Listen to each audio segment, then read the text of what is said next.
나는 김정환이다. 나는 오늘 너무도 고통스럽고 가슴 찢어지는 이야기를 세상에 남기려 한다. 우리 어머니, 대한민국이 사랑한 배우 고두심. 그녀는 수십 년간 연기와 예술에 헌신하며 살아왔다. 그러나 그 모든 헌신과 노력의 대가가 이렇게 가슴 아픈 결말로 이어질 줄은 몰랐다. 나는 아직도 믿을 수가 없다. 어머니는 언제나 강인한 분이었다.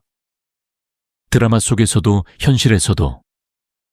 그녀의 미소는 우리 가족을 언제나 안심시켰고 그녀의 존재 자체가 우리에게 위로였다. 하지만 그 강인함 이면에는 누구보다 큰 희생이 있었다. 수많은 밤을 촬영장에서 보내며 제대로 된 휴식을 취하지 못했고 감정을 쏟아내는 연기로 인해 몸과 마음이 점점 쇠약해져 갔다. 가족을 위해서, 팬들을 위해서 그녀는 언제나 자신의 몸 상태보다 작품을 우선시했다. 그 모든 희생이 결국은 그녀의 몸을 조금씩 무너뜨리고 있었다. 최근 몇 개월 동안 어머니는 점점 더 피로를 호소하셨다. 하지만 그녀는 특유의 미소를 지으며 우리에게 걱정하지 말라고 하셨다. 괜찮아, 정환아. 엄마는 아직 버틸 수 있어. 그러나 우리는 몰랐다. 그 말 속에 얼마나 많은 고통과 희생이 감춰져 있었는지를.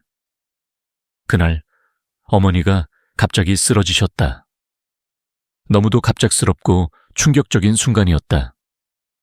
우리는 놀라 소리쳤고 다급히 119에 전화를 걸었다. 그녀의 얼굴은 창백했고 숨소리는 희미했다. 나는 그녀의 손을 붙잡고 울며 간절히 외쳤다. 엄마, 제발 정신 차리세요. 엄마. 구급차가 도착하는 동안 시간은 멈춘 듯 흘러갔다. 온몸이 떨리고 가슴이 미어졌다.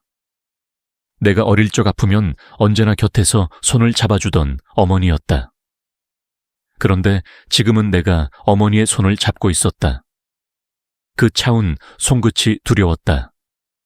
모든 것이 끝나버릴까봐.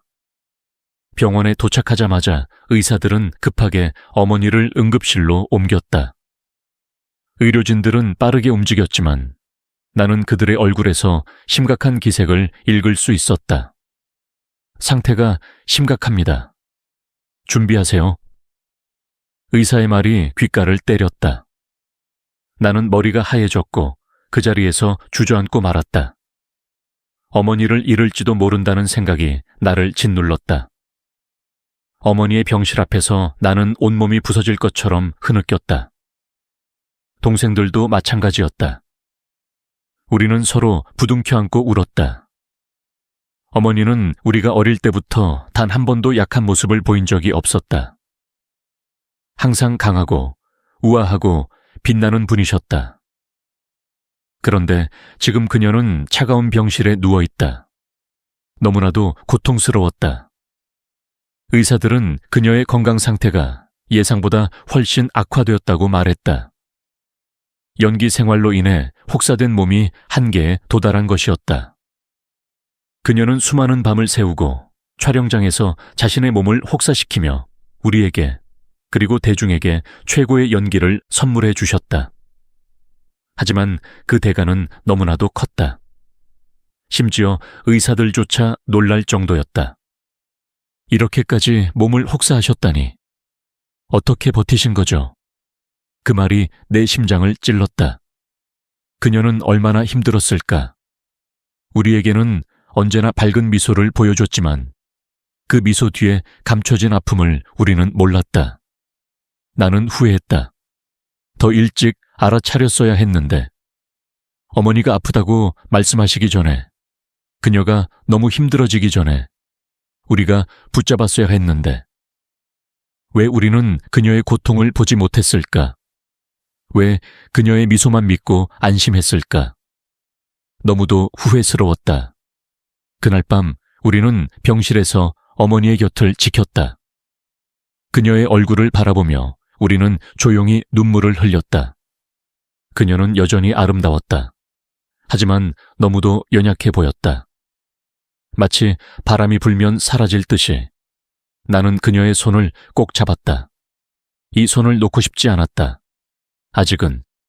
절대. 나는 어머니 고두심의 삶에 대해 많은 것을 알고 있지만 그 중에서도 그녀의 어린 시절은 항상 내 가슴을 아프게 한다. 어머니의 유년 시절은 누구보다도 험난하고 외로웠다. 그녀는 제주에서 태어났지만 그녀의 부모님은 미크로네시아 연방에서 종합마트를 운영하며 생계를 꾸려가셨다.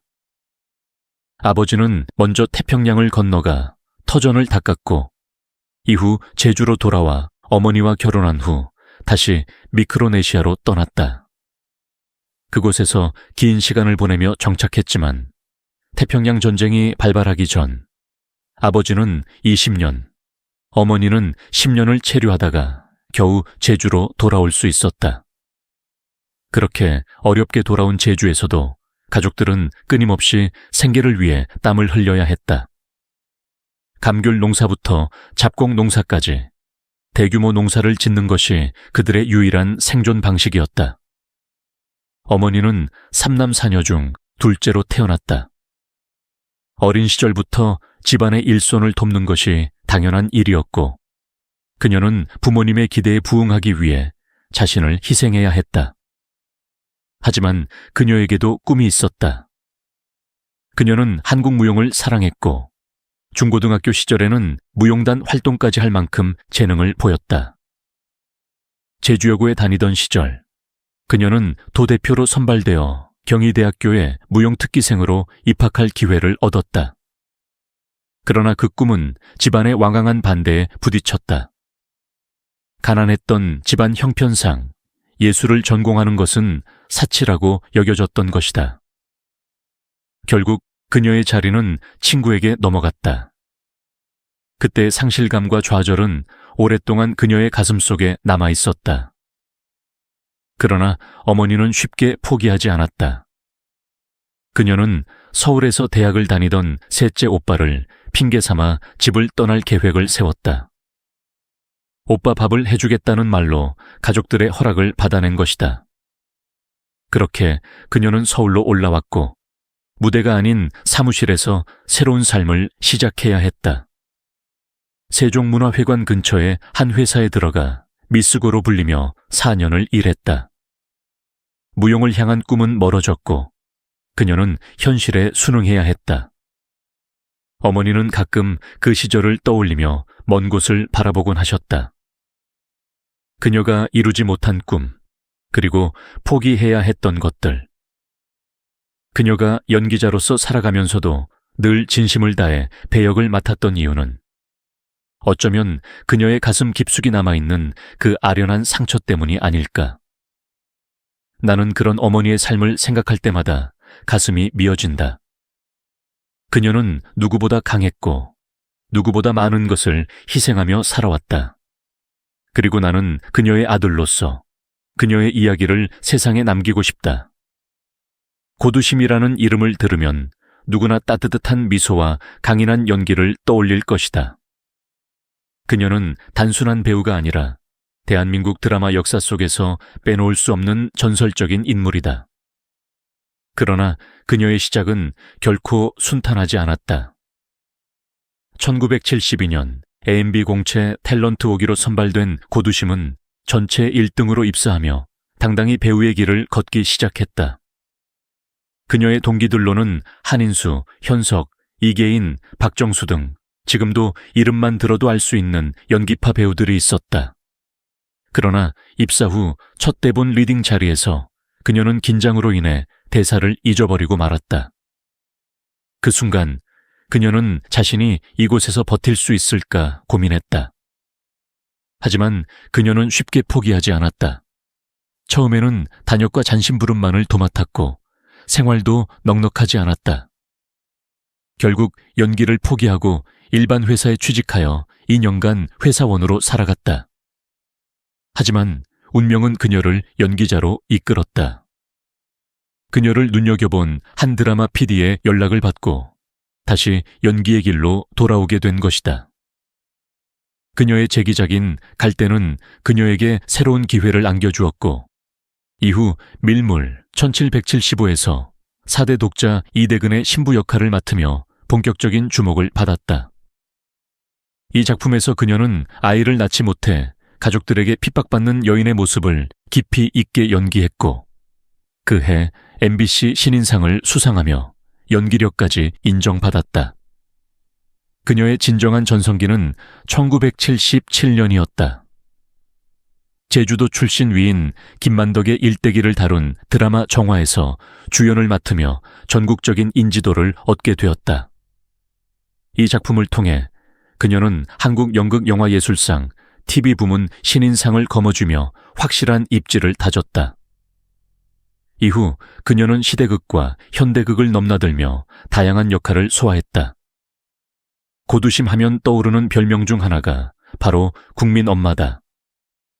그녀는 데뷔 초부터 갓난아이를 업고 다니는 엄마 역할을 맡으며 따뜻한 이미지로 자리 잡았다. 하지만 아이러니하게도 그녀는 한때 멜로 연기를 거의 해본 적이 없다고 생각되었지만 사실은 그렇지 않았다. 1975년 귀로에서 이정길과 함께 멜로 드라마 주연을 맡았고 1979년 영화 아침에 퇴근하는 여자에서는 함영중의 상대역을 연기하며 다양한 연기 스펙트럼을 보여주었다. 그녀는 젊은 시절부터 노역을 맡는 경우가 많았다. 1984년 영화 설중매에서는 68세에 사망하는 인수대비의 삶을 완벽하게 연기했으며 1990년작 춤추는 가야꼬에서는 가야금 장인의 노년을 섬세하게 표현했다. 그리고 1990년대 이후 사랑의 굴레와 전원일기를 기점으로 엄마 전문 배우로 자리 잡았다. 그녀가 연기하는 어머니 캐릭터는 단순한 조연이 아니라 작품을 이끄는 중심축이었다. 그녀의 연기에는 진정성이 있었고 그 감동은 시청자들에게 고스란히 전달되었다. 고두심은 영희뿐만 아니라 한 인간으로서도 대단한 삶을 살아왔다. 그녀는 항상 배우라는 직업에 대한 자부심을 가지고 있었고 연기에 대한 열정이 식지 않았다. 그녀는 단순한 국민 엄마가 아니라 대한민국 드라마의 역사 그 자체였다. 그리고 그녀의 인생은 여전히 진행 중이었다.